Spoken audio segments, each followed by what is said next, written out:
Hey guys, just getting started on the 56 gram clutch weight video for the Razor XP 1000 Frankenstein build slash rocket ship. And I wanted to go over a few things that I did on the machine with you guys yesterday. We ended up putting the BKTs back on. I needed to make sure that this machine was going to be capable of going and running the bounty course, and then the next day going and running Texplex. I want to be able to do everything as universal as possible, you know. So let's jump back to yesterday. I'll show you guys what I did.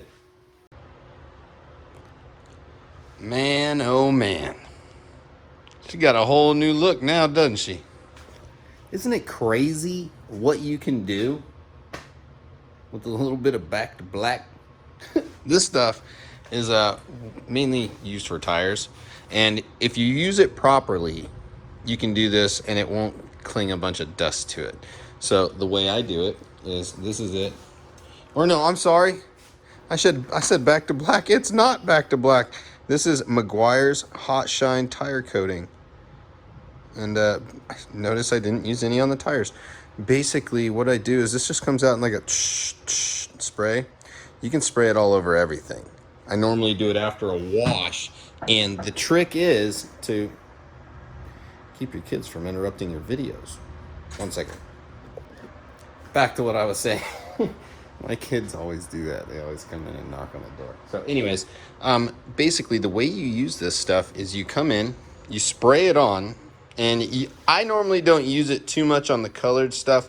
I try to just keep it on the black plastics, but you know, if you want to use it on the colored stuff, you can do that too. It actually works really good on that as well. So basically, you would spray all this stuff on, leave it on for like 20 minutes or so. You'll see it actually start to run. It'll actually like get like a drip look. And then basically what I do is I just take some of these little rags. You know, I bought these from like Home Depot or whatever. I just take some of those and I just do like one quick wipe. One quick wipe all the way across the machine. Now, you want to make sure you do this a couple days before you ride, and then don't mess with it. Just leave it alone. Right now, it's just been sitting in the garage chilling. Nobody's in here dragging their fingers across it or anything like that. And what this does is it allows all this stuff to kind of penetrate into the plastic and make it look nice and new again. Okay, so on to the video. I'm at a crossroads and I don't know what the hell to do. This is my bounty machine. Well, right now it doesn't have a bracket lift in the front, and I've always had a little bracket lift in the front. It was only like it originally started out as a 5-inch. I drilled a hole in between the stock location and the 5-inch location, therefore essentially making it a 3. So I've been running that for the longest time with no lift in the back. This really just essentially kept me from rubbing anything at full compression or anything like that with stock geometry A-arms. Normally people with like forward A-arms and stuff can run like as big as 35-inch tires on a 64-inch chassis. Mine being 33-inch BKTs, I was only rubbing just a smidge with the stock geometry stuff, but I put the bracket on just to be safe, and I didn't want to have any problems. Now that I don't run that bracket, because when I race, I want to be stock geometry. I want to be nice and low as possible. And so we're going to try and put these BKTs on. And if we can't make them fit, we're going to make them fit.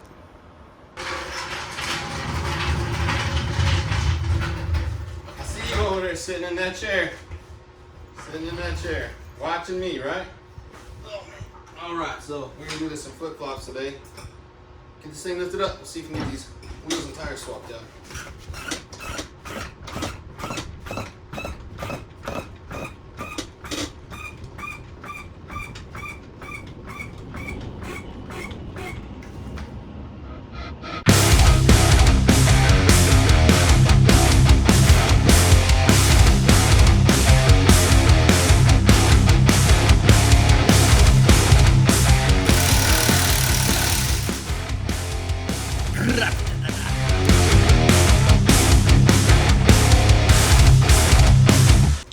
All right, guys, moment of truth. So there was one point in time where I rubbed here, so I trimmed that. I rubbed here. I just kind of shaved that. We'll see what happens. This thing's sitting super low. I expected it to go lower than that. I don't even know if I would rub or not. I might.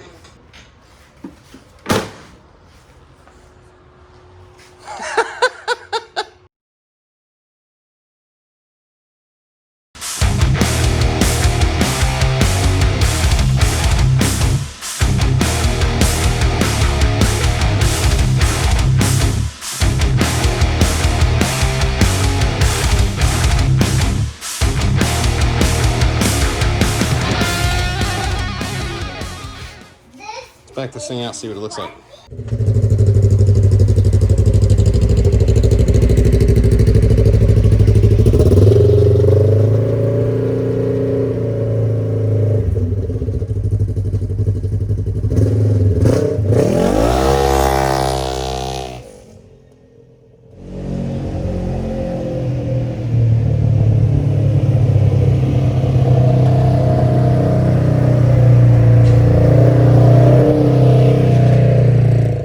All right, so I'm gonna pull this thing up in here and I'll flex it a little bit and we're gonna see where it rubs.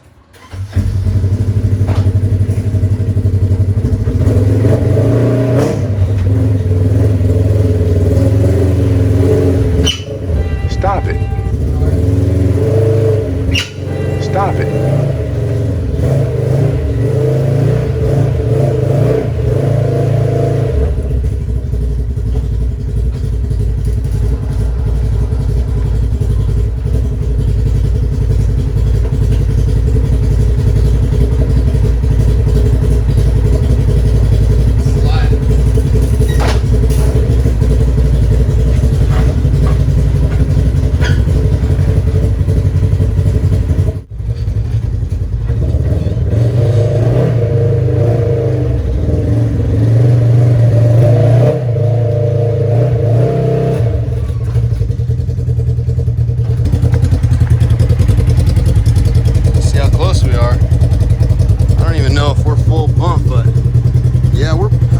Pretty close there.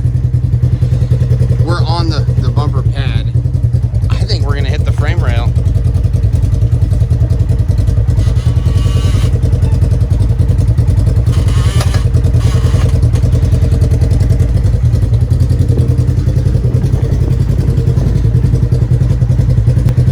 Yeah, you can see where it rubs on that body piece right there. Rubs right there.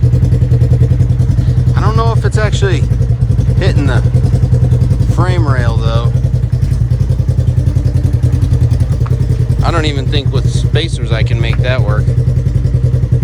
I would probably have to like put the bracket lift back on in order to make it sit right.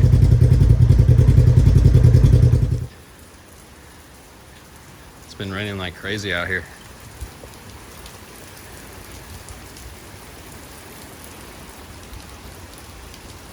Nasty stuff. Anyways, so what we're doing, putting the bracket lift back on.